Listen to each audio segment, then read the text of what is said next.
Témou tejto relácie je nenahraditeľnosť a je v tom slovná hračka, pretože sa to týka dvoch aspektov. Čo v nás robí nenahraditeľnými? V zmysle, čo nás robí jedinečnými. Čo nás robí neprepustiteľnými. Kde je naša pozícia, kde je náš prínos, o tom sa jednoducho nehovorí.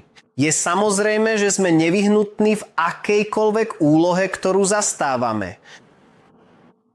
A potom druhý aspekt nenahraditeľnosti je to, čo nás robí nenahraditeľnými. Intelekt a jeho zásadná úloha v ľudskom živote. Takže sme diskutovali o rôznych aspektoch toho, čo sa stane, ak dovolíme, aby sa intelekt nepoužíval. Možno preto, že si to neuvedomujeme, sme nevedomí, nevieme, čo ten intelekt vlastne je. Možno kvôli podmienenosti, kvôli prostrediu spoločnosti. Spoločnosť nepodporuje myslenie, nepodporuje rozvoj intelektu.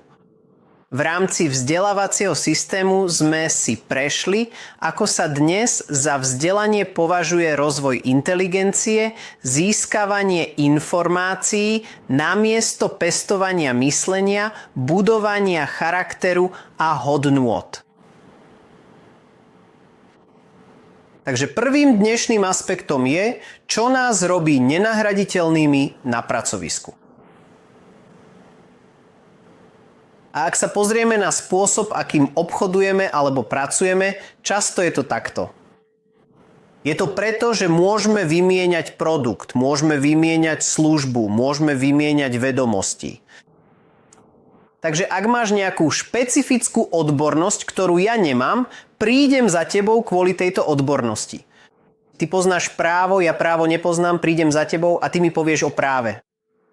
A za to prebehne transakcia, je tam poplatok. Ak poznáš duševné vlastníctvo, ja ho nepoznám, prídem za tebou, opäť transakcia. Rovnako je to s medicínou. Máš vedomosti, máš informácie, pacient nevie, čo mu je, príde za tebou, pretože ty máš tieto informácie. Čím viac je daná informácia technickejšia a čím je samotná inteligencia komplexnejšia a náročnejšia, tým menej v skutočnosti existuje takýchto špecificky zameraných pracovných pozícií a profesí. Ale tam, kde sú informácie ľahko dostupné.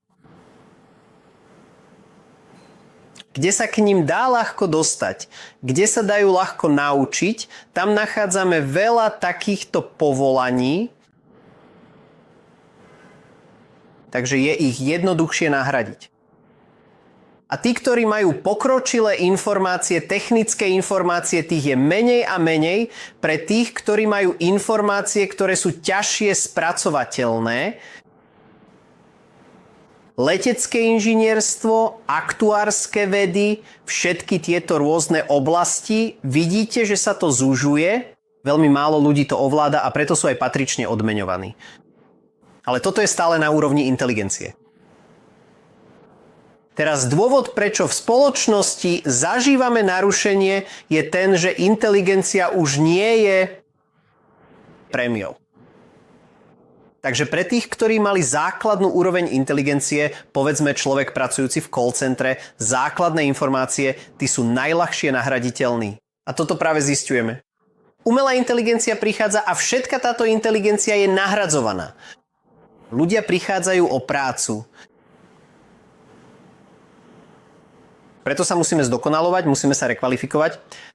Samotná inteligencia nás v pracovnom prostredí nezachráni. Je to určite to najľahšie, čo sa dá nahradiť.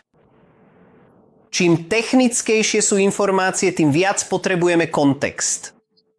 Ale aj tak, umelá inteligencia si s tým zatiaľ vedie celkom dobre a možno časom dosiahne aj iné oblasti. Zisťujeme, aj keď to nie je odporúčané, koľký z vás sa pýtajú ChatGPT, Claude, aké lieky si majú dať? Nie je to odporúčané. Mám kašeľ. Mám trochu upchatý nos. Čo mi odporúčate?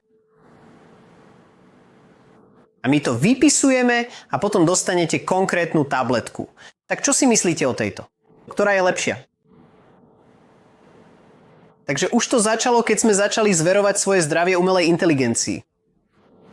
A nepochybne to má aj nejaké výhody, ale kontext, všetky rôzne faktory, práve tam sú lekári stále potrební. Kto vie, čo prinesie budúcnosť? Ale tým, čo nás robí jedinečnými, je schopnosť myslieť nezávisle od minulých informácií, minulých vedomostí, minulých skúseností, pozrieť sa na súbor údajov, ktoré máme a ísť za ich hranice. Toto je úloha intelektu, nie inteligencie. Takže aj teraz je umelá inteligencia založená na spracovaní dostupných informácií, ale tam, kde prichádza kreativita, kde je schopnosť skúmať neznáme, interpretovať a aplikovať údaje, to pochádza z intelektu. Myseľ je skladiskom vedomostí, pamäte? Takže to, čo je známe, patrí mysli. Ale aby sme mali prístup k známemu a išli za jeho hranice, na to slúži intelekt. Premýšľať inak, myslieť odlišne, znovu vytvárať, inovovať, to je úloha intelektu.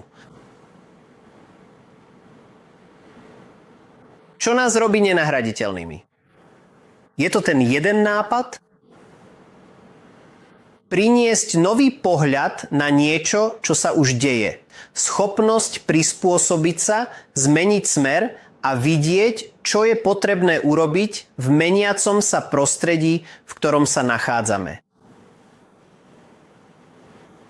Ak to dokážete, prinášame zručnosti do akejkoľvek spoločnosti, organizácie, jednotky či tímu, v ktorom pôsobíme, pretože vždy bude dochádzať k zmenám v technológiách, v konkurencii, ale schopnosť rýchlo sa prispôsobiť, schopnosť vidieť zmenu a hľadať alternatívu.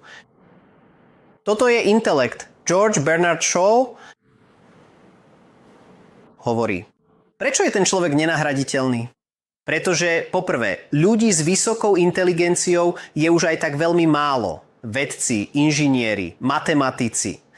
Už v percentuálnom zastúpení populácie je ich veľmi málo.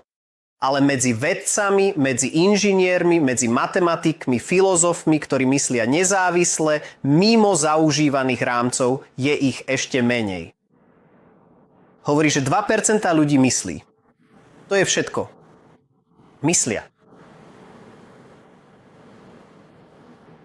3% ľudí. Myslia, že myslia a počas nasledujúcich niekoľkých stretnutí budeme hovoriť o tomto strednom pásme. Ľudia, ktorí si myslia, že myslia a 95% ľudí by radšej zomrelo, než by mali myslieť. Takže 2% ľudí myslia, 3% si myslia, že myslia a 95% by radšej zomrelo, než by mali myslieť. George Bernard Shaw, vy. Čo tým myslí je, že väčšina ľudí by radšej prenechala svoje myslenie niekomu inému, alebo by radšej vôbec nemyslela. Je to takmer, ako by sme chceli ísť do práce, aby sme vypli.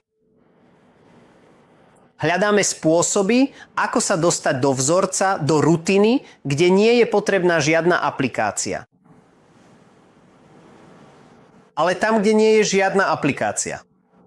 To je najľahšie nahradiť. A keď je vysoká miera aplikácie, aj keď nie je častá, aj keď to nie je veľmi často, práve to vás robí jedinečnými. To vás robí nenahraditeľnými. Opäť, v súlade s Georgeom Bernardom Shawom hovorí, že je to práve tá jedna myšlienka z času na čas, ktorá vás robí jedinečnými.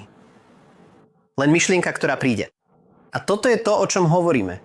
Stretli sme niekoľko veľmi zaujímavých konzultantov, to je všetko, čo robia. Firma za nimi príde pre nápad. To je všetko. A oni zarábajú na nápadoch, hovorí. Len málo ľudí premýšľa viac ako 2 alebo 3 krát do roka. Ja som si týmto získal medzinárodnú reputáciu. Tým, že premýšľam raz alebo dvakrát do týždňa, on premýšľa raz alebo dvakrát do týždňa, tak málo ľudí premýšľa viac ako 2 alebo 3 krát do roka. Veľmi málo ľudí patrí do tejto kategórie. George Bernard Shaw premýšľa len raz, dvakrát do týždňa, čo mu na zabezpečenie života úplne stačí. To je ono. Jeho jedinečnosť je to schopnosť začať myslieť úplne na novo. Viete, niektoré z najväčších firiem dnes, oni však nie sú tým, čím pôvodne boli. A kto bol ten mysliteľ, ktorý sa rozhodol, ktorý sa pozrel na trendy a rozhodol sa zmeniť smer? Lamborghini. Lamborghini poznáme ako športové autá. Nezačínali však ako športové autá. Sony nezačínalo ako elektronická spoločnosť. Takže začínajú ako niečo úplne iné. Môže to byť traktory a odkiaľ kam, ako sa to mení. Tá osoba dokázala vidieť príležitosť, dokázala rozpoznať trend, dokázala vidieť, kde by mohol byť väčší záujem. To je intelekt. Takže prvá vec, ktorá vás robí nenahraditeľným v úlohe, v ktorej ste, je schopnosť myslieť na novo, nezávisle. Teraz druhý aspekt, pokiaľ ide o úspech, pokiaľ ide o pracovisko, je odolnosť. Nikdy sa netreba vzdávať. A toto je ťažké, pretože sú tu v živote nastanú situácie a zmeny, ktoré neočakávame, ktoré nechceme. Určite nie sú žiaduce, ale keď reagujeme mysľou, myseľ reaguje emocionálne. Ak dostane to, čo sa jej páči, ak je to priaznivé pre podnikanie, oslavujeme to, prijímame to, ale ak to nie je v súlade s tým, čo chceme, cítime stratu hybnosti, cítime pokles, máme pocit, že veci idú proti nám. A vidíme to v športe. A ak máte bystrý intelekt, viete to vycítiť u súpera, môžete to cítiť v publiku. Keď dôjde k poklesu hybnosti u druhého hráča, hoci len na chvíľu, emocionálne reagujú na stratu bodu, stratu hry a v tom momente sa môže zmeniť celý zápas. Práve tu sme zraniteľní, v týchto sklamaniach, v týchto neúspechoch, stratách, šokoch. Práve tu môžeme podľahnúť a presne v tomto konkrétnom momente potrebujeme, aby bol náš intelekt dostatočne silný a odolný. Aby dokázal vytrvať v každej situácii. A aby sa nenechal zbytočne zaťažiť jedným problémom. Alebo hneď ďalším nasledujúcim problémom. A problémom po ňom... Ako? Ako to neurobiť? Ako sa nenechať zaťažiť sériou problémov? Niekedy je to problém v práci, niekedy choroba, niekedy nehoda, strata člena rodiny. Ako sa vyrovnať so všetkými týmito vecami, keď sa dejú naraz? Niekto?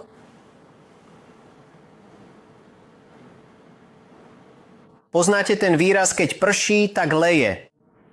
Niekedy máme takéto prívaly v živote, keď sa toho deje naraz veľmi veľa. A rozprávame sa s nebom, hovoríme, no tak dajte mi chvíľu pokoj.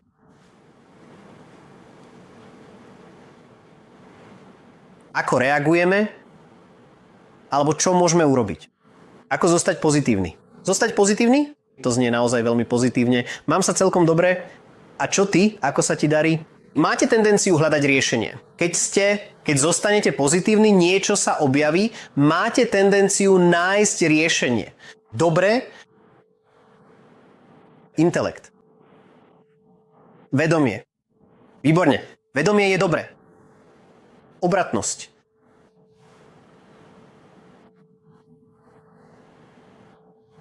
Pokoj. Čo nás zaskočí, Najdôležitejšie je, že sa na to naozaj veľmi dobre pripravíme a napriek našej najlepšej príprave sa stane niečo nečakané. Niečo, čo sme nečakali.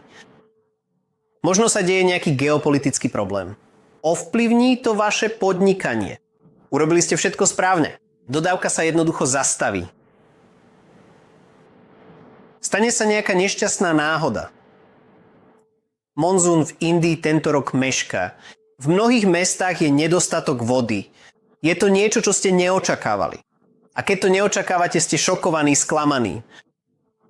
Nevideli ste to prichádzať. Ale tu je tá vec. Schopnosť riešiť problémy je úlohou silného intelektu. Správne. Túto časť sme pochopili. Áno. Riešiť problém, pozrieť sa naň inak jedinečne. O tom sme už hovorili. To je to, čo nás robí nenahraditeľnými. Áno. Ale v tom všetkom je aj vyšší rozmer. A tým vyšším rozmerom je toto. Príde problém, vyriešime ho. Príde ďalší problém, vyriešime ho. Prídu 2-3 problémy naraz. Cítime sa zahltení, cítime sa trochu porazení. Toto je už priveľa. Toto je nad moje sily. A už len prijatie tohto princípu v živote spôsobí, že sa náš postoj odpútanosti výrazne zmení. Keď pristupujeme k životu, pristupujeme k nemu s túžbou a želaním života bez problémov, bez víziev. Toto je sen. Toto je fikcia. Toto nie je skutočný život. Život znamená problémy. Život znamená nečakané veci. A ak príjmeme, že toto je podstata života, keď prídu problémy, namiesto toho, aby sme sa im vyhýbali, namiesto sklamania či šoku, sme pripravení, pretože chápeme, že taký je život. Musím sa neustále budovať, pripravovať a takmer čakáš na ďalší problém, pretože o tom je život. Vždy tu bude nejaká výzva, niečo, čo sme celkom nepredvídali a čo nám príde do cesty. A keď vieš, že máš k dispozícii nástroj na riešenie problémov, rozum, ktorý sa neustále zdokonaluje problém za problémom, cítiš istotu, že vstupuješ do arény života. Problémy prídu. Áno, som na to pripravený, alebo sa v tom budem stále zlepšovať.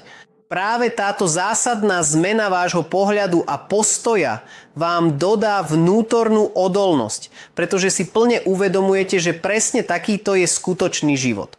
A ja do toho odhodlane idem, aby som sa neustále zlepšoval. A problémy prídu a vieš, čo sa môže časom stať. Vďaka tomuto postoju, tvojmu dôslednému štúdiu Vedanty, začneš mať z problémov radosť tak, ako matematik rieši úlohy. Začneš sa na ne tešiť. Dobre, kde je ten... Prosím, nechoď hľadať problémy. V živote a vo svete ich príde dosť aj bez toho. Ale začneš k ním pristupovať ako k športu. Dobre, v poriadku, tak poď, život. Čo máš pre mňa život? A čím lepší v tom budeš, tým viac zistíš, že aj rozsah problémov sa musí zväčšovať. Takže život musí byť naozaj kreatívny, aby ti našiel problém, ktorý ťa vyzve a ty sa v tom budeš len zlepšovať a zlepšovať. Ale vďaka tvojmu postoju je to tak, že čokoľvek mi príde do cesty, vyrieším to. Nehľadám spôsob, ako sa schovať. Chápem podstatu života. A jednou z takýchto osôb sledovala niektoré časti dokumentárnej série na Netflixe o tomto neuveriteľnom tenistovi, Rafaelovi Nadalovi. A vôbec nezáleží na tom, aké je priebežné skóre. Do každého nasledujúceho úderu vkladá úplne všetku svoju energiu. Môže to byť mečbal pre súpera? Stále hrá, stále ide až do konca. A mnohí z vás o tom možno ani nevedia. Ale hral s kosťou v nohe, ktorá nebola v poriadku, zlomenou tak, ako bola. A s tým hral veľkú časť svojej kariéry. Takže hral v bolesti. A jeho obdivuhodná vytrvalosť alebo vnútorná sila odolávať, byť skutočným bojovníkom a zostať odolný, pripisuje týmto niekoľkým vetám. Hovorí, vydržať, teda byť odolný, znamená prijímať. Prijímať veci také, aké sú, a nie také, aké by ste si želali, aby boli. A potom sa pozerať dopredu, nie dozadu. Takže je tu niekoľko aspektov. Prvý je prijatie, druhý je, keď chcete, aby veci boli tak, ako ich chcete mať vy. To vás pripravuje na sklamanie. Čokoľvek mi príde do cesty, prijímam to. Ale čo potom? Nepozerám sa dozadu. Toto sa stalo včera, takto to bolo v minulosti, to boli tie slávne časy. Nie, čo urobím pre budúcnosť, toto je to, čo mám teraz pred sebou. Ako to využijem na budúcnosti, ktorú si želám? A toto neustále stretávanie sa, prispôsobovanie sa tomu, čo je pred vami, pre život a smer, ktorým chcete ísť. Toto je odolnosť. Na to potrebujeme intelekt. A videli sme to pri rôznych výzvach, ktoré nastali. Člen predtým hovoril o covide a o tom, čo to urobilo s firmami, čo to urobilo s toľkými ľuďmi, o tej odolnosti. Máme dostatok odolnosti na to, aby sme pokračovali. Môj učiteľ hovorí, že vašim motom má byť úsilie a tvrdá práca. Zaujímavo tvrdo pracovať. Ak v praxi používate o niečo menej intelektu, tak to potom musíte nahradiť oveľa tvrdšou prácou. Takže ak je váš intelekt o niečo nižší, musíte tomu venovať oveľa viac svojho času a hodín, ale ak je váš intelekt naopak vysoký, tak potom schopnosť prísť s novým nápadom, štruktúrovať ho, zefektívniť, zorganizovať vďaka vašej schopnosti pretaviť ho do metódy. Štruktúra vám zaberie menej času. A ideálne by sme sa mali zamerať na kvalitu nášho myslenia počas dňa, skôr než na množstvo operácií, samozrejme podľa toho, kde sa nachádzame. Ak ešte nie sme na tej strategickej úrovni, áno, potom to musíme dohnať drillovaním, teda venovaním hodín práci. Ale ako sa zvyšuje intelekt, mali by sme sa zamerať na kvalitu aplikácie tvorivých myšlienok, pretože práve tam je hodnota. To je to, čo vás robí nahraditeľným. Môj učiteľ hovorí, aby sme sa snažili, pracovali na akejkoľvek úrovni intelektu, ktorú máme, aby sme bojovali. To je tá odolnosť. A potom neúspieť, snažiť sa bojovať, neúspieť neznamená, že chceme zlyhanie, ale znamená to, že by sme nemali byť posadnutí úspechom, pretože to nás rozruší. Urobte svoju časť, zvyšok nechajte na osud. Príjmite to, čo vám príde do cesty. Akýkoľvek výsledok to bude, to vás urobí odolnými. Ide o to očakávať problémy a mať dostatočne bystrý intelekt, aby ste boli pripravení ich riešiť. Teraz posledný aspekt, ktorý nás robí nenahraditeľnými, je, ako sa vyrovnávame so stresom, s rozrušením. Každý človek má myseľ, ale je to práve myseľ so svojimi rozrušeniami, so svojimi emóciami, ktorá môže narušiť produktivitu, môže narušiť prácu.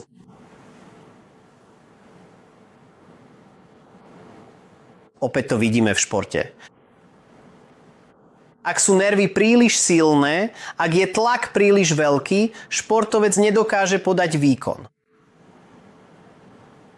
Ak nás čaká dôležitá prezentácia alebo dôležitý prejav, sme schopní predniesť ho úplne dokonale? A myseľ robí všelijaké veci, keď sa zvyšuje tlak. Keď vieme, že ide o takú dôležitú úlohu. Myseľ robí niečo mimoriadne, robí sebapoškodzovanie. Chce to urobiť, pretože cíti tlak a ten sa jej nepáči. Prejde do režimu sebapoškodzovania. Začne kaziť hru, začína robiť chyby, zostáva hore. Keď by ste mali odpočívať, chodíte von. Keď by ste sa mali učiť, myseľ sa búri proti tlaku, aby robila len to, čo má. A problém s týmto je, že do tej miery, do akej sme rozrušení, do akej sme emocionálni, trpí kvalita nášho rozhodovania, kvalita našich činov. Teraz. Mohli ste trénovať, mohli ste sa pripravovať, mohli ste všetko krásne nastaviť, ale keď príde na samotnú realizáciu, v závislosti od kvality vašej mysle, ak je veľmi rozrušená, môžete očakávať chyby. Takže niekedy nevyhráva ten najtalentovanejší hráč, vyhráva ten, kto dokáže zvládnuť tlak, zvládnuť konkurenciu, nervozitu, emócie, rozrušenie. A ten, kto dokáže tieto emócie usmerniť, ten vyhráva. Keď sa teraz pozeráme a vyberáme členov tímu, vidíme, že súčasná generácia je čoraz krehkejšia, čoraz viac podlieha svojej mysli. Už pri tej úplne najmenšej možnej výzve, či už ide o nejakú medziľudskú alebo vonkajšiu. Okamžite začínajú uvažovať o tom, že by zmenili svoju prácu. Chýba odolnosť, chýba schopnosť zvládať pocity, ktoré prežívajú. A problém s tým je, že aj keď sú v práci, všetká kvalita práce je preč. A jasne to vidíte na tomto priloženom diagrame presne vtedy, keď je ľudská myseľ veľmi rozrušená. Skúste si to teraz predstaviť ako nejaký úzky žľab alebo hlbokú misku naplnenú čistou vodou. Dobre? A táto miska je momentálne silno rozvírená. Takže sú tam vlny. Dobre, je to veľký žľab. Teraz sú tam vlnky. Nech už vynaložíte akékoľvek úsilie,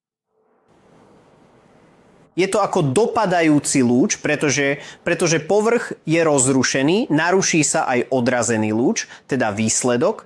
Vaša činnosť bude narušená a rozrušená. Takže ak prednášate, ale ste nervózni alebo máte rozptýlenú myseľ, robíte chyby. Ako keď niekedy myslíme na to, že niekomu zavoláme, ale rozprávame sa s niekým, kto stojí pred nami. Môžete povedať nesprávne meno alebo nesprávnu tému, pretože vaše myšlienky nie sú s vami. Ako dostať svoju myseľ tam, kde má byť, to je úloha intelektu. Ale podstatou je pracovať so svojou mysľou, udržiavať ju pokojnou, hľadať spôsoby, ako ju vychovávať, aby nás nesabotovala, aby nám nesťažovala život. Pretože ak je naša myseľ pokojná, vyrovnaná, v zmysle, že tam nie sú žiadne vlnky, žiadne rušivé vplyvy, potom akúkoľvek energiu alebo úsilie vložíte, dostanete zodpovedajúcu dokonalú akciu. Podľa svojich schopností podáte ten najlepší výkon. Takže ak ste útočník, môže to byť finále majstrovstiev sveta. Ale ak je vaša myseľ pokojná, predvediete svoj najlepší pokus. Kopnete do lopty tak, ako ste to urobili 1000-krát predtým. V praxi to vykonáte dokonale, ale ak je myseľ rozrušená, nepokojná, miniete bránu, lopta preletí nad brvnom, kop nevykonáte správne. Takže ak chceme byť nenahraditeľní v našom pracovnom prostredí a v celej organizácii, ak naozaj nechceme, aby bol náš spoločný úspech akokoľvek ohrozený, musíme venovať dostatočné množstvo kvalitného času hlbokému premýšľaniu a dôkladnej aplikácii, aby sme dokázali prísť s inovatívnymi nápadmi. Pretože práve v tom spočíva tá najväčšia hodnota. A druhé je byť odolný, pretože problémy určite prídu. A keď problémy očakávame a sme na ne pripravení, je to oveľa jednoduchšie, než keď nás zaskočia, prekvapia, šokujú alebo sklamú. A potom sa z toho musíte spamätať a možno podľahnete, možno sa nespamätáte. Buďte odolní, očakávajte problémy, dokonca sa na ne tešte. Robí nás to bystrejšími, silnejšími a život znamená problémy. Je to podstata zmeny, nemusí to byť negatívna vec, takže táto zmena pohľadu môže pomôcť. A posledné je, že ak dokážeme ovládať svoju myseľ, naše činy budú kvalitnejšie. Teraz v tejto kapitole, ktorú študujeme z knihy Pád ľudského intelektu, vysvetľujeme, ako sa bez intelektu dostávame do rôznych problémov. Takže táto časť, ktorú sme práve prebrali, bola o tom, ako sa náš úspech, naša úloha kompromituje, ak nepoužívame intelekt. Ale ďalším aspektom, ktorý sa deje, je, že padáme do stáda. Inštinkt nie len jednotlivec, ale celá spoločnosť, že ak nepoužívame intelekt, nasledujeme presvedčenia, ktoré nasleduje spoločnosť. A len 3 príklady a je ich oveľa viac. Podrobne sme rozobrali stádový inštinkt uzatvárania manželstva. Prečo je vlastne dôležité sa brať? Tu sú 3 ďalšie aspekty, ktoré by sme si dnes mohli spoločne prebrať. Je, že sme to považovali za samozrejmosť ako prvé. Myslíme si, alebo spoločnosť prijala myšlienku, že šťastie je v bohatstve a úspechu, v dosiahnutí cieľov. Po druhé, práca je stresujúci spôsob, ako si zarobiť. Takže sa na prácu pozeráme ako na niečo, čo nie je o užívaní si života, niečo, čo nerobíte pre radosť, ale je to tá vec, ktorú musíte robiť. To nám spôsobuje stres, únavu a dáva nám to obživu a až potom môžeme ísť a žiť. Toto je tá myšlienka a tretia vec je, že sme si pomýlili, alebo stádo si pomýlilo. Inštinkt je, že láska je pripútanosť. Tí, ktorí majú intelekt, spochybňujú každú z týchto vecí. A prvá, ktorú treba preskúmať, je šťastie, ktoré je v bohatstve, v úspechu. Poďme sa opýtať týchto ľudí. Takže ak by sa niekto vydal na cestu za šťastím, neberme to ako samozrejmosť. Ak sa chystám investovať toľko času do naháňania sa za bohatstvom alebo dosahovaním úspechov kvôli šťastiu, je to tam? Túto domnienku sme prijali, túto myšlienku sme považovali za samozrejmú. Poďme sa na to pozrieť s odstupom a analyzovať, je to tam? A ja, niektorí moji kolegovia z Vedanta Academy, môj učiteľ Swami Parthasarathi, sme to urobili ešte predtým, než sme sa pustili do filozofie. Takže sme sa pýtali ľudí v našom okolí, členov rodiny, priateľov, starších, robili sme s nimi rozhovory a kládli sme im sériu otázok. Si šťastný? Kedy bol tvoj najšťastnejší čas? Cítiš sa veľmi pohodlne. Máš všetky tieto výmoženosti. Prináša ti to šťastie? A hlavný problém je v tom, že šťastie sa tam vôbec nenachádza. Môžeš mať všetko bohatstvo a aj tak cítiť, že ti niečo chýba. Môžeš dosiahnuť všetko, po čom si túžil a keď si na vrchole svojho úspechu, získaš presne to, po čom si celý život túžil alebo na čom si pracoval. A v tom momente si uvedomíš, aha, nie je to tu. A to sklamanie z dosiahnutia toho vrcholu a uvedomenia si, že v tom nie je žiadne šťastie, možno dočasné uspokojenie áno, ale na druhý deň sa zobudíš a čo teraz? A to vytriezvenie je deprimujúce. Ale ak to zachytíme včas, Seneca to krásne vystihol. Tento autor hovorí, že nadobudnutie veľkého bohatstva a dosiahnutie úspechu pre mnohých ľudí nebolo koncom ich trápenia, ale bolo len ich formálnou zmenou. Chyba nie je v bohatstve, ale v nastavení mysle. Takže bohatstvo a úspech neodstránia naše trápenie. Len zmenia povahu nášho trápenia. Zmenia povahu našich problémov. Ak si niekto myslí, že chudobní trpia, pretože nemajú dosť bohatstva, ak im dáme bohatstvo, neznamená to, že im dáme šťastie. Len sme zmenili problémy. Iný druh utrpenia. Existuje iný druh utrpenia u bohatých, u strednej triedy. Problémy sa menia.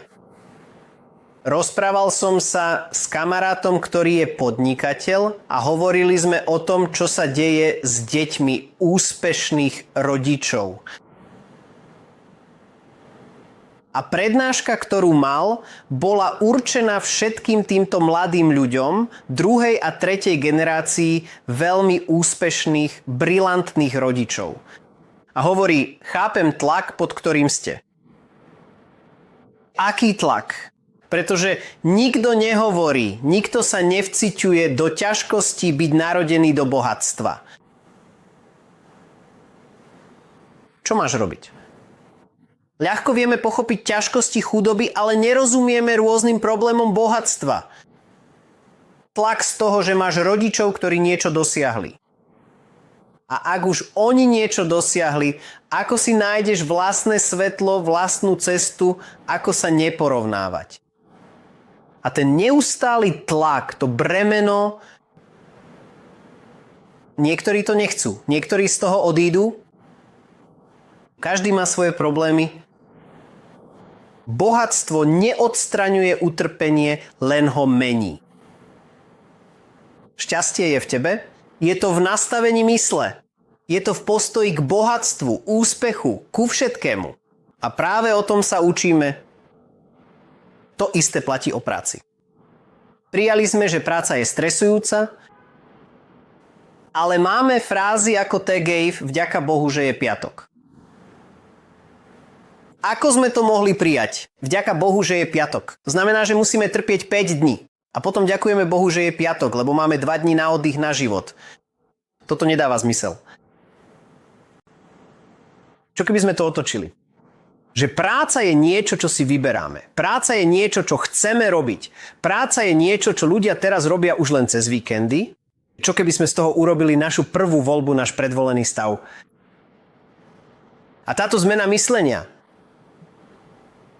vyžaduje intelekt, ktorý sa nenechá strhnúť stádovým inštinktom. Mark Twain povedal, nájdete si prácu, ktorú radi robíte a nebudete musieť pracovať ani jediný deň vo svojom živote.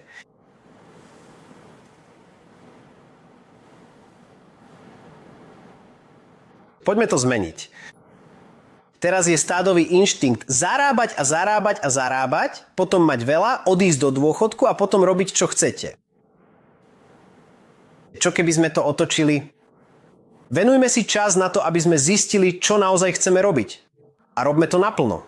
A nech nám práve táto činnosť zabezpečí našu obživu. Je to iný život. A posledný aspekt, ktorý sme už spomínali pri vzťahoch a opäť si vyžaduje intelekt, je, že láska nie je závislosť, láska nie je pripútanosť.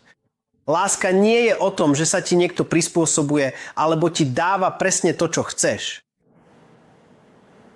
To nemusí byť to najlepšie pre teba. Takže keď sa staneme závislými na inej osobe, keď očakávame, že nám veci a ľudia dajú presne to, čo chceme, to nie je láska. Láska je o tom, že sa navzájom zlepšujeme. Pomáhame si vyvíjať sa. Pomáhame si stať sa nezávislými. To je láska. Ale keď sa staneme závislými na niekom inom, keď sa prispôsobujeme inej osobe, alebo očakávame, že sa nám druhý bude prispôsobovať, zvyšuje to závislosť, zvyšuje to pripútanosť. A keď sme s niekým, pretože táto pripútanosť je taká silná, začíname sa hádať, bojovať, pretože vždy chceme, aby nás ten človek uspokojoval. Ale myseľ nikdy nie je spokojná. Vždy chce viac.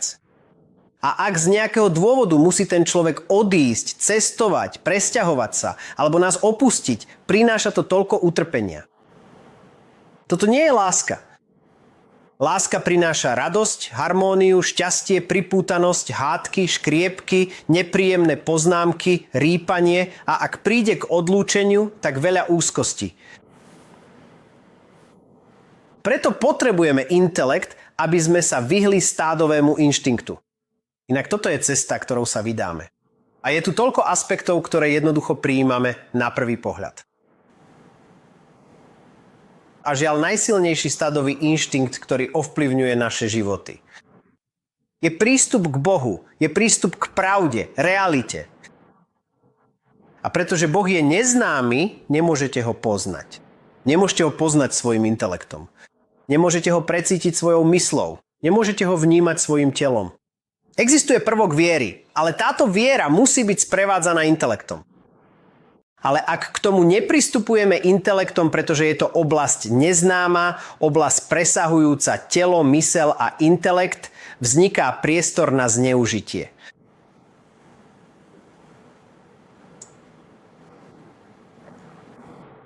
Náboženstvo nezneužíva nevedomosť. Náboženstvo má povzbudzovať k nezávislému premýšľaniu, skúmaniu, kontemplácii, aby ste zistili, kto naozaj ste, aby ste zistili, čo je trvalé a čo nie je trvalé. Toto je účel náboženstva. Relegare znovu spojiť, priviesť späť, re znamená späť, znovu sa prepojiť. Takže s čím sme stratili spojenie? Stratili sme vedomie skutočného ja v nás. Náboženstvo nás má priviesť tam, aby nám pomohlo odhypnotizovať sa od nesprávnej identity, ktorú sme si vytvorili a získať tú skutočnú identitu. Namiesto toho, čo robíme. Odovzdávame svoje myslenie náboženským praktikantom, ktorí si bez pochyb zarábajú na živobytie na našej nevedomosti. A ako to zistíme? Ak pristupujeme k náboženstvu správne, používame intelekt, kladieme otázky, premýšľame, využívame vlastnú nezávislú analýzu, aby sme išli hlbšie, ale ak to prijímame len slepou vierou, ak len prijímame bez použitia rozumu, z týchto informácií nemáme žiadny úžitok. Nie sme premenení tými informáciami, tým poznaním, tým textom. Je potrebné ísť do podstaty textu. A niekedy tie písma, tie texty, tie tradície sú napísané určitým spôsobom, aby sme nad nimi premýšľali, aby sme ich rozobrali. Dokonca aj niektoré rituály, niektoré mýty, niektoré príbehy nie sú určené na to, aby sme ich brali doslova. Sú také absurdné, také smiešné, aby nás prinútili zamyslieť sa, aké je posolstvo, aká je myšlienka za tým. A my to prehliadneme, pretože sa teraz vzdávame svojho rozumu. Niet pochýb o tom, že rozum má v náboženstve svoju úlohu. Jeho úlohou je pomôcť nám skúmať, dostať sa k pravde a každý, kto hľadá pravdu, musí používať rozum.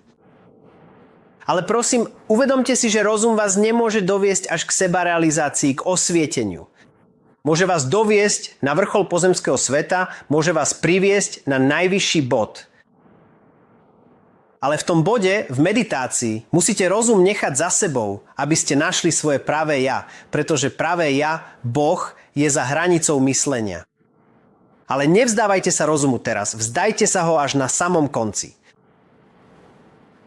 Používajte rozum na skúmanie, na prenikanie hĺbšie do toho, čo je pravdivé, čo nie je pravdivé, aká je povaha reality, čo je iluzórne, to, čo je skutočne trvalé a nemenné. A to, čo je len pominuteľné, či celkom prchavé a neuchopiteľné. Potrebujeme svoj rozum na rozlišovanie, na odlíšenie týchto protikladov.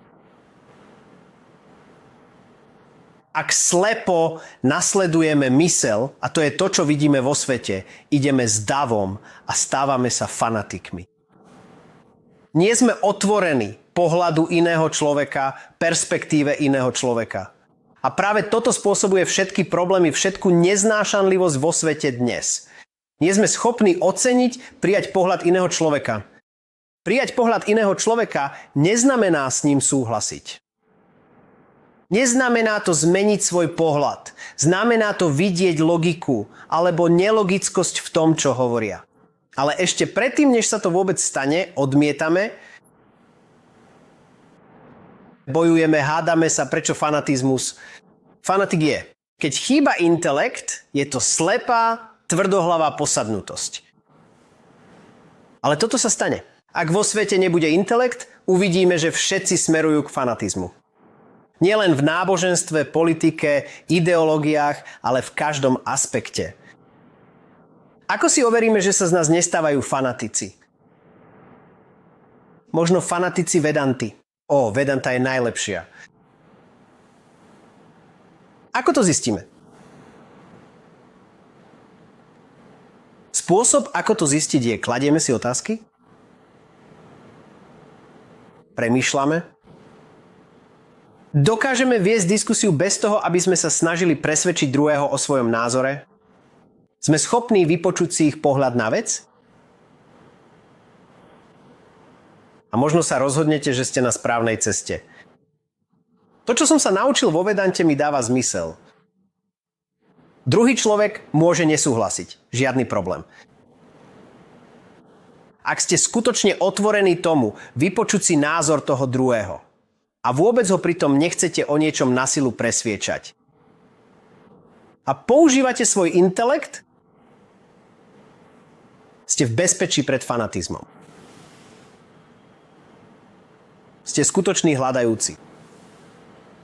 Udržujte svoj intelekt v činnosti. Takže sme teraz prebrali rôzne dôsledky, ak neexistuje intelekt.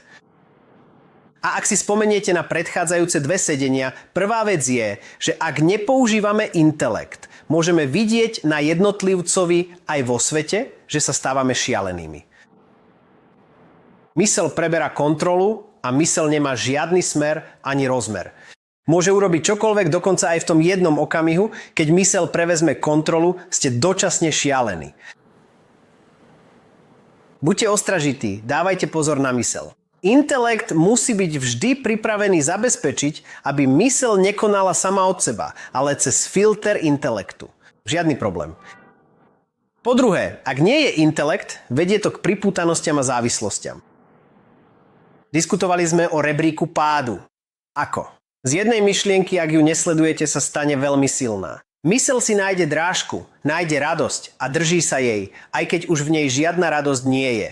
Stále sa za tým ženie, stáva sa závislým na úkor všetkého ostatného. Toto je sila závislosti. A toto vidíme v spoločnosti, pripútanosti a závislosti.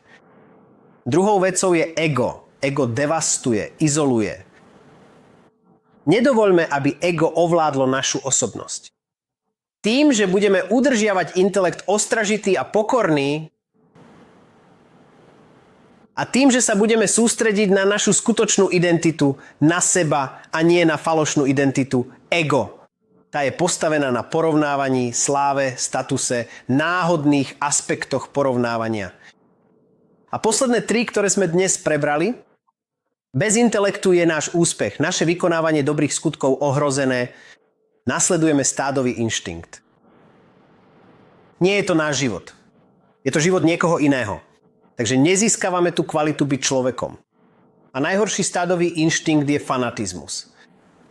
Stávame sa uzavretými. Voči ostatným ľuďom. A zakončím citátom od Steva Jobsa. Hovorí, aký má zmysel nasledovať stádo, žiť život niekoho iného? Tvoj čas je však veľmi obmedzený. Nestrácaj ho tým, že budeš žiť život niekoho iného. Používaj svoj intelekt. Zisti, aký je tvoj vlastný a skutočne jedinečný talent. Ponúkni ho svetu. Ži naplno. Ďakujem vám. Prejdeme k otázkam. Prvá otázka je, prečo sme takí odolní voči mysleniu? Je internet v úvodzovkách sval, ktorý treba rozvíjať?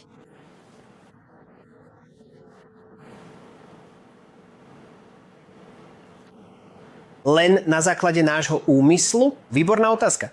Sme odolní voči mysleniu, pretože je to námaha. Všetky zvieratá majú svoje schopnosti prirodzene. Takže majú zručnosti, ktoré potrebujú už od narodenia. Ale ako ľudia sa musíme naučiť, ako byť človekom. Musíme sa učiť a musíme rozvíjať svoj intelekt. Preto je na myslenie potrebné vedomé úsilie. Je to zručnosť, je to technika.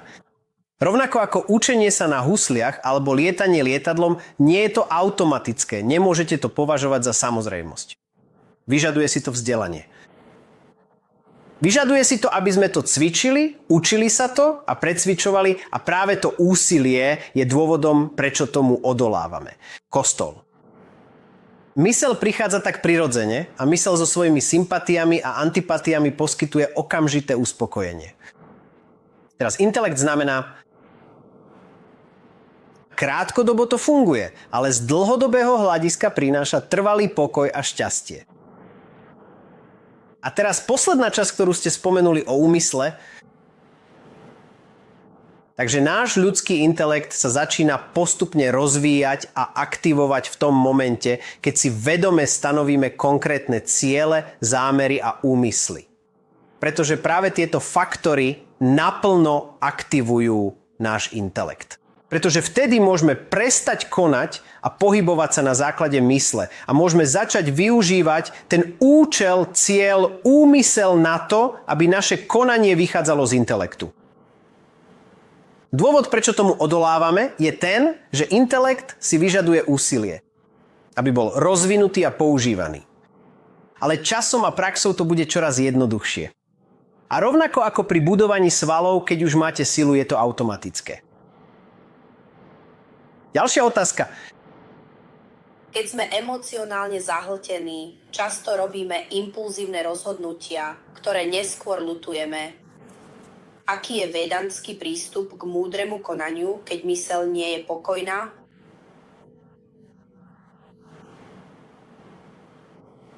Ako upokojiť rozrušenú myseľ? Z pohľadu Vedanty, keď je človek emocionálne zahltený, nemal by konať. Pretože ak konáte pod vplyvom emócií, dostanete sa do problémov.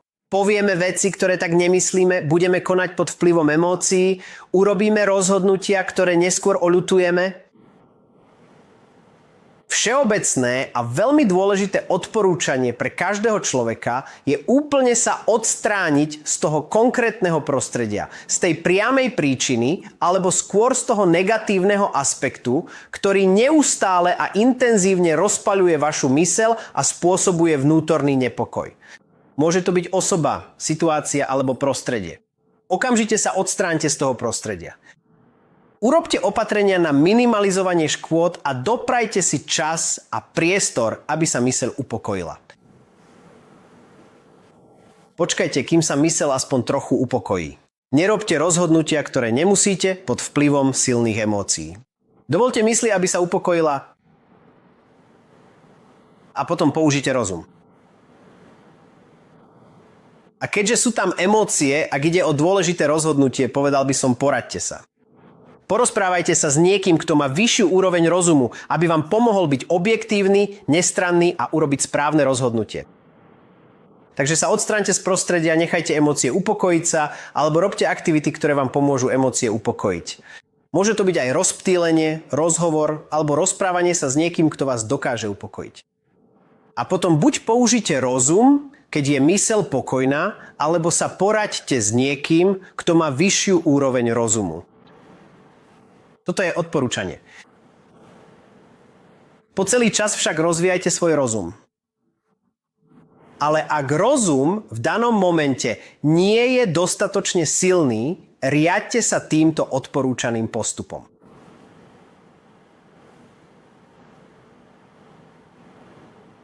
Ďalšia otázka.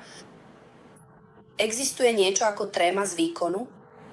Môžete poznať všetky odpovede a byť dobre pripravení, ale keď príde na samotné vykonanie, premôže vás to.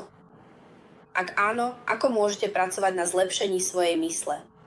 Pre chvíle s vysokým tlakom. Existujú dva aspekty, ktoré vyplývajú z trémy z výkonu. Jedným je orientácia na výsledok a druhým je personalizácia, teda orientácia na ego. Takže prvý je, že sme posadnutí výsledkom, chceme, aby výkon priniesol konkrétny výsledok.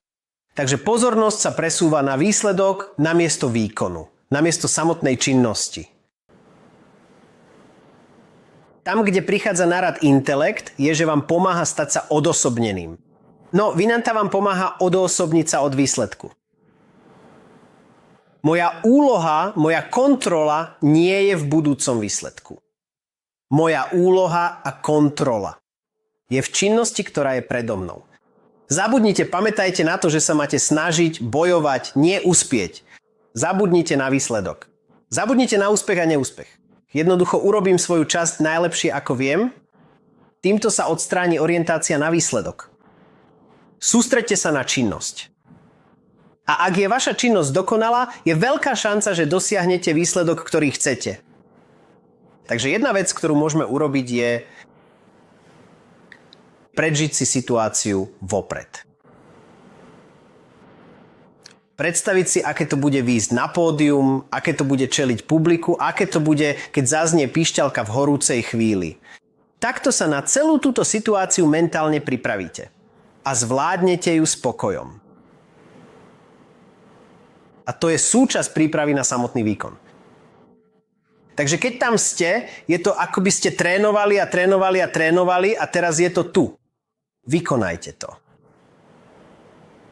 Ale ďalším aspektom, ktorý nás pri výkonnostnej úzkosti vykolají, je, že si začneme byť vedomí sami seba. Takže do obrazu vstupuje ego a je to, čo ja. Čo si o mne ľudia pomyslia? Čo ak miniem? Čo ak skorujem? Čo o mne povedia, ak dosiahnem úspech, ak vyhrám? Takže toto všetko je rozptýlenie ega. Pozornosť je viac zameraná na seba, než na samotný výkon. Jedna vec, ktorú som zistil, že pomáha odstrániť ego z rovnice, je, že niekedy musíme vystupovať pred veľkým publikom.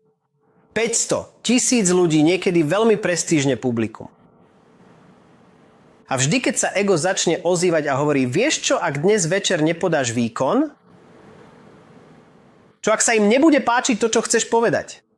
Ako náhle sa ego začne vkrádať, príde intelekt a povie, hej, si tu, aby si odovzdal posolstvo. To je tvoja služba. Choď a odovzdaj posolstvo najlepšie, ako vieš. To je všetko, čo môžeš urobiť. A keď sa pozornosť zameria na službu, na posolstvo, stratí sa sebauvedomenie, stratí sa ego. A potom už nechýba sebavedomie. Urobíš to o posolstve. Urobíš to o službe, nie o sebe. Takže toto by mohlo pomôcť s trémou pri vystupovaní. Ďalšia otázka. Máme ešte 3 otázky. Čo sa stane, keď žijete život niekoho iného? A ako hľadať svoj zmysel a schopnosti, v ktorých ste v živote dobrí?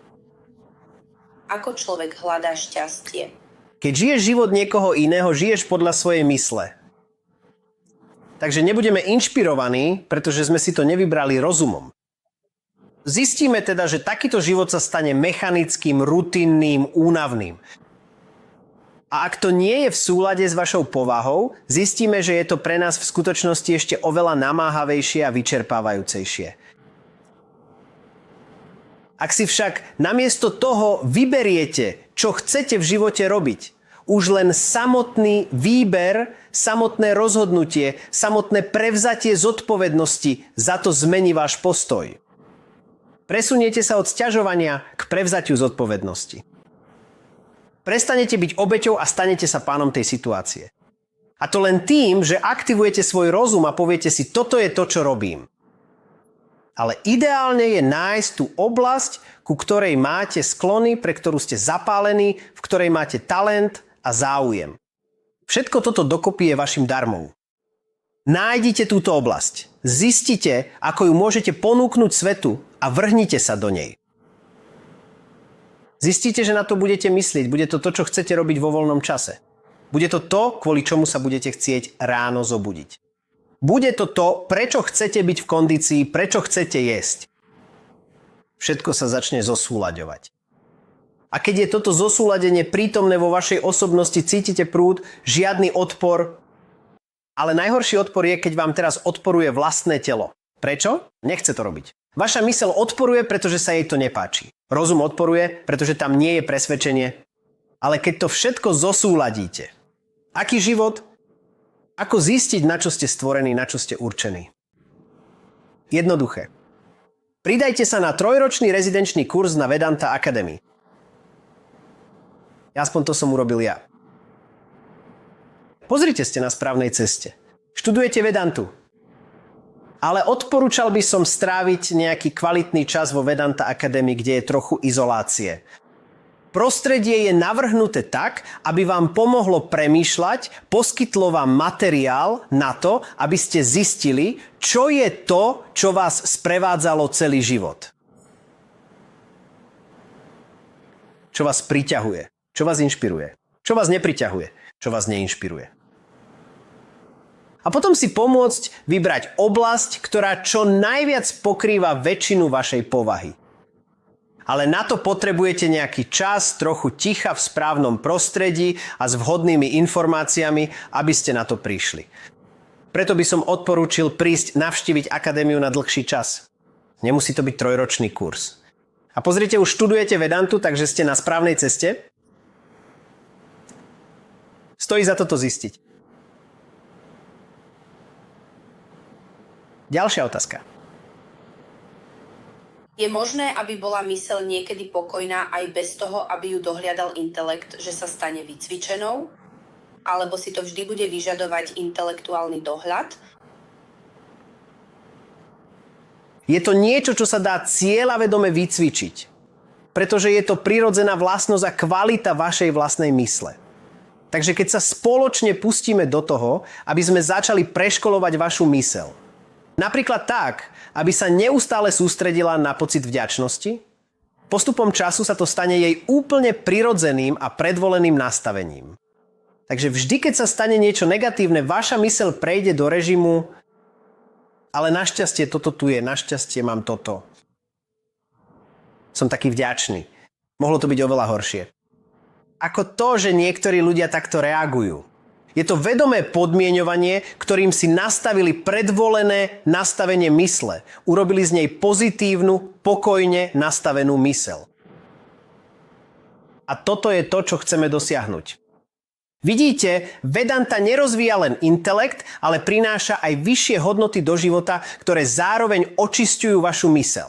Robia vašu myseľ ušľachtilejšou, stabilnejšou, menej rozrušenou a tieto predvolené nastavenia robia vašu myseľ ešte stabilnejšou. Takže bude treba niečo mimoriadne, nejakú neuveriteľnú výzvu, aby takúto myseľ rozrušila.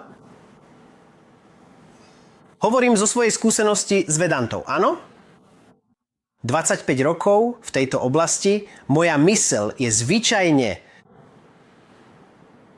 veľmi ľahká, veľmi šťastná, veľmi pokojná. Takže podobne ako ten športovec nevyhľadávam to, ale teším sa na tú výzvu. To ju podráždi, vyprovokuje. Hovorím, je to možné. A moja myseľ nie je dokonalá. Ale dosiahla úroveň, kde je sama o sebe spokojná. A bez pochyb sa v budúcnosti stane niečo, čo ju naozaj preverí. Ale táto téma funguje. Posledná otázka. Čo spôsobuje, že intelekt vedie k odolnosti? Aký je mechanizmus odolnosti? Mechanizmus odolnosti je plné uvedomenie si skutočnosti, že v našej ceste nevyhnutne prídu ťažké životné zápasy a nečakané problémy. A že v živote skrátka dostaneme aj veci, ktoré sa nám vôbec nepáčia a ktoré sme vôbec neočakávali. Takže keď náš intelekt konečne prijíma toto všetko ako prirodzenú súčasť života, práve to je ten úplne prvý a nevyhnutný krok na tejto ceste.